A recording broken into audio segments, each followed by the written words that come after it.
Hello, welcome to Jennifer's Magic Book Club. Today I'm here to read a novel which is called The Science of Breakable Things. So I'm going to start reading from Assignment 3. Assignment 3. Frogs. Mr. Neely sprang a doozy on us today.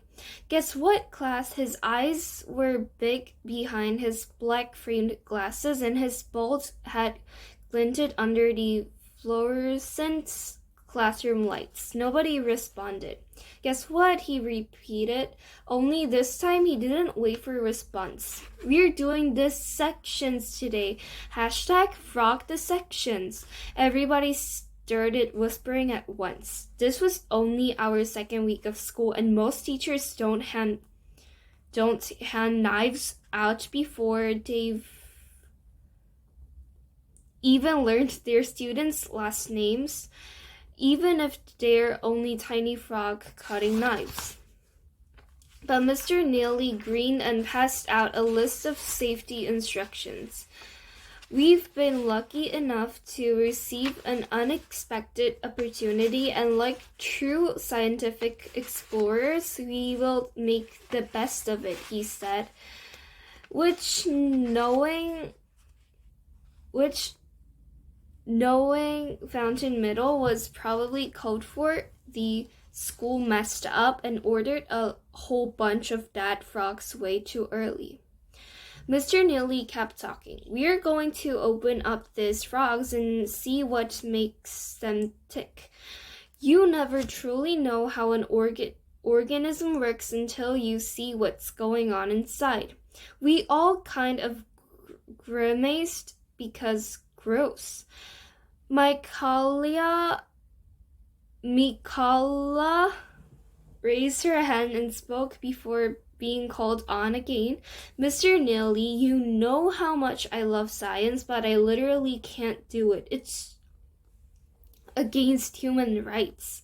Mr. Neely frowned. Well, I suppose I can't force you, Kayla, if you feel this is against animal rights, you can sit in the hallway by the lockers and fill out a worksheet. Janie, Michaela's best friend, raised her hand and explained that she, too, believed in animal rights and must be removed from the experiments. Mr. Neely sighed. Anybody else? Personally, I'm more comfortable with plants than dead animals, but considering the choice had become dissecting a frog or hanging out with Michaela and Janie, I chose the less vile option. It's not like I hate Michaela. Not really. It's more that there's this black cloud awkward whenever we're together and everything feels all wrong. Sometimes I don't know where the old Michaela went. The one who made magic potions with me while our moms worked together, the one who dug up dirt and helped me pack it into test tubes. I used to think someone else replaced her overnight with the not Michaela, who was not my best friend, but now I try not to think about her at all. Mr. Neely sped through a 2-minute lesson on what we were actually supposed to be learning from this whole dissection business, but none of us were listening. We were too busy scanning the room and silently making important partner arrangements for our first lab of the school year. Twig and I looked at each other immediately.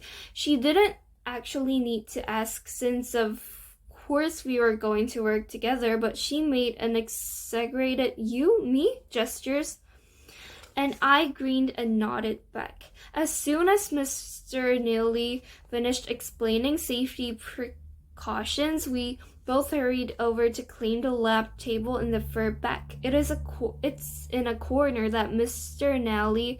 Neely can't really see, so it's obviously the